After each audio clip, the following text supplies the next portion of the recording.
Hello students, last video में हमने concept of multiplier किया था, जिसमें हमने ये कहा था मल्टीप्लायर को के से डिनोट किया जाता है। Multiplier that means change in income due to change in investment, कि एक एडिशनल इन्वेस्टमेंट करने पर मेरी इनकम में जो चेंजेस आते हैं that is called the multiplier. एक इसका प्रोसेस भी किया कि मल्टीप्लायर कैसे हमारा एमपीसी पे डिपेंड करता है, इनकम बढ़ती है, पहले हम इन्वेस्टमेंट करते हैं फिर हमारी इनकम बढ़ती है, इनकम बढ़ती है तो कंजप्शन बढ़ती है, मतलब इनकम के चेंज होने पे कंजप्शन भी चेंज होती है। दैट मीन्स कि हमारी प्रोपेंसिटी चेंज होती है और उसकी वजह से हमारा मल्टीप्लायर भी चेंज होता रहता है।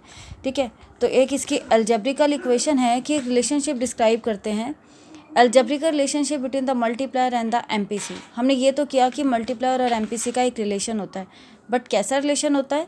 मल्टीप्लायर और एमपीसी का एक डायरेक्ट रिलेशनशिप होता है। डायरेक्ट रिलेशनशिप दैट मीन्स कि अगर एमपीसी की वैल्यू बढ़ती जाएगी तो मल्टीप्लायर भी बढ़ता जाएगा। एमपीसी इंक्रीज होगा तो मल्टीप्लायर भी इंक्रीज होगा। एमपीसी इंक्रीज का मतलब कि मान लो कि अगर आपकी प्रोपेंसिटी टू कंज्यूम इंक्रीज होती जा रही है, आप कंजप्शन ज़्यादा करते हो, तो कंजप्शन ज़्यादा करेंगे तो आपका मल्टीप्लायर भी ज़्यादा ही बढ़ेगा, क्योंकि मल्टीप्लायर का जो प्रोसेस है वो इस एजम्पशन पे डिपेंड होता है कि एक पर्सन का एक्सपेंडिचर दूसरे की इनकम होती है। आप कुछ खर्च करोगे तो दूसरे की इनकम होगी, आप जितना ज़्यादा अपने कंजप्शन को इंक्रीज़ करते जाओगे तो दूसरे की इनकम होगी। अभी लेटेस्ट न्यूज़ जैसे अभी आपने देखी है कि एक लिकर की जो सेल थी वो इंक्रीज़ होती गई, तो लिकर की सेल जब इंक्रीज़ हुई तो अल्टीमेटली वो इनकम किसकी हुई? गवर्नमेंट की हुई ना। तो दैट मीन्स कि एक पर्सन का तो एक्सपेंडिचर किया और दूसरे की वो इनकम होती चली गई। तो एक प्रोपेंसिटी टू कंज्यूम जब इंक्रीज़ होती है, आप भी अब लॉकडाउन के चक्कर में अगर आप किसी चीज़ की देखो कि किसी चीज़ की कंजप्शन अगर बढ़ रही है, खाने पीने की चीज़ों की लाइक, तो वो दूसरे की इनकम ही तो हो रही है ना। तो प्रोपेंसिटी टू कंज्यूम बढ़ गई तो इनकम भी बढ़ गई। तो इसका क्या रिलेशनशिप होता है? जैसे कि आपको पता है कि इनकम किसके इक्वल होता है? सी प्लस एस के equal, that means Y is equal to C plus I. Saving और इन्वेस्टमेंट इक्वल होते हैं, दोनों तरफ चेंज का साइन लिया मैंने, change in Y, change in C, change in I. Change in Y से डिवाइड किया, ये कट के हो गया 1। ये किसका फॉर्मूला होता है? एमपीसी का। ये किसका फॉर्मूला है?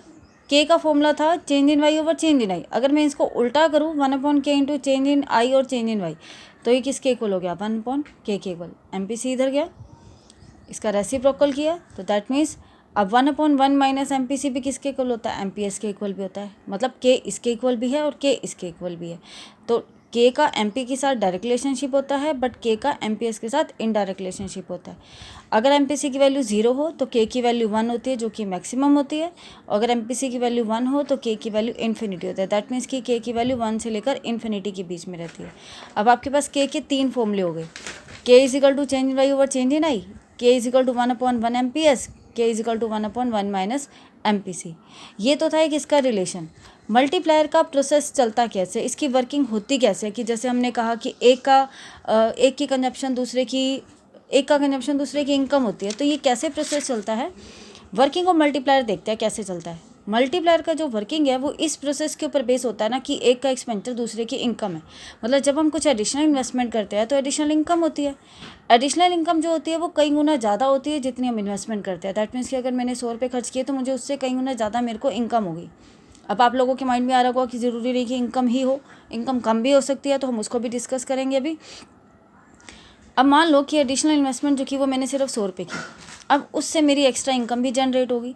लेकिन अब मान लो कि हमारे पास जो एमपीसी है ना वो 0.5 है। 0.5 का मतलब कि आपको 50% गिवन है। तो इसका मतलब है कि अगर मैंने एडिशनल इन्वेस्टमेंट 100 की है तो मेरी इनकम भी कितनी हुई? 100 हुई। आपने ये अज्यूम किया, ठीक है। अब एमपीसी आपके पास कितना है? 50% है ना। दैट मीन्स कि आपने इस 100 का 50% आपने कंज्यूम कर लिया और 50% आपने इसका बचाया। जो आपने कंज्यूम किया वो दूसरे की इनकम हो गई, मतलब ये 50 अगले वाले की इनकम हो गई। फिर इस 50 का आपने 50% कंज्यूम किया और 50 सेव किया। फिर जो आपने कंज्यूम किया था वो दूसरे की इनकम हो गई। दैट मीन्स कि 25 अब आपकी इनकम हो गई। फिर इसका 50%, एज इट इज़ ये प्रोसेस चलता रहेगा। ये कब तक चलेगा? जब तक कि हमारे पास इनिशियल इंक्रीमेंट जो कि 100 था that lead to total increase ₹200 तक ना हो जाए। क्यों 200? क्यों? देखो K is equal to change in I over change in I. ये मेरे पास प्रोसेस चलता है, 200 आया है, मैंने यहाँ पर 200/100 किया, 2 टाइम्स आया। बट यहाँ पे भी मैंने 200 क्यों लिखा? आपके पास के का एक और फॉर्मूला था ना, K is equal to 1/, 1 minus MPC। MPC आपने कितना लिया 1/0.5।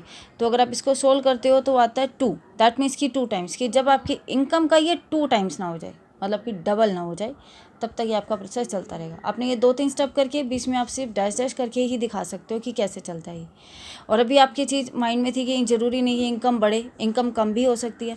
तो जब हमारी इन्वेस्टमेंट करने पर इनकम इंक्रीज़ होती है, मतलब एग्रीगेट मैंने इन्वेस्टमेंट की ज़्यादा की, इनकम बढ़ गई, ये इन्वेस्टमेंट की, एडिशनल इन्वेस्टमेंट की, तो एडी कर्व ऊपर की तरफ शिफ्ट हुआ तो मेरी इनकम भी इंक्रीज़ होगी। मेरा इक्विलिब्रियम पॉइंट ये ई से यहाँ पर शिफ्ट होगा, तो इसे बोलते हैं फॉरवर्ड मल्टीप्लायर। अगर मैंने इन्वेस्टमेंट कम की तो मतलब डिमांड कम है, तो ये नीचे की तरफ शिफ्ट हो जाएगा, इस तरह से यहाँ पर शिफ्ट हो जाएगा। और ये जब यहाँ शिफ्ट होगा तो इनकम कम होगी, इनकम कम होगी तो उसको बोलेंगे हम बैकवर्ड मल्टीप्लायर। मतलब कि अगर इनकम इंक्रीज़ हो रही है तो फॉरवर्ड, इनकम कम हो रही है तो वो बैकवर्ड। ओके और इसी तरह के आपके कुछ न्यूमेरिकल्स भी आते हैं, जैसे है कि in an economy the 60% of increase income spent on consumption of ₹4 crore are investment in the project, find out the increase in income and the saving. मतलब आपको यहाँ पे दे रखा है कि 60% इंक्रीज इनकम है, इंक्रीज 60% से इंक्रीज होगी। दैट मीन्स कि आपको MPC देखो, increase income spent on consumption, कि जितनी मेरी इनकम इंक्रीज़ हुई ना उसका 60% मैंने कंजप्शन करनी शुरू कर दी।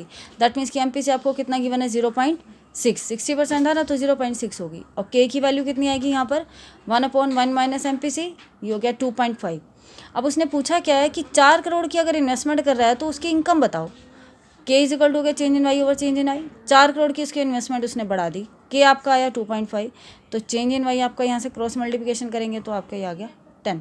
अब वो सेविंग भी पूछ रहा है, तो सेविंग कैसे होगा, MPS is equal to 1 minus 0.6, मतलब MPC का फॉर्मूला था ना 1 माइनस MPC, तो 1 माइनस MPC 0.6 या 0.4 आया। MPC का एक और formula change in C over change in Y, तो इस तरह से क्रॉस मल्टीप्लाई किया तो ये आपके पास 4 करोड़ का आ गया। ओके आपकी सेविंग भी 4 करोड़ की है। ओके इसी तरह से और न्यूमेरिकल्स भी हैं जो मैं अभी आपको सेंड करूँगी, जिसमें आपको उन्हें सोल्व आउट करना है। Okay thank you.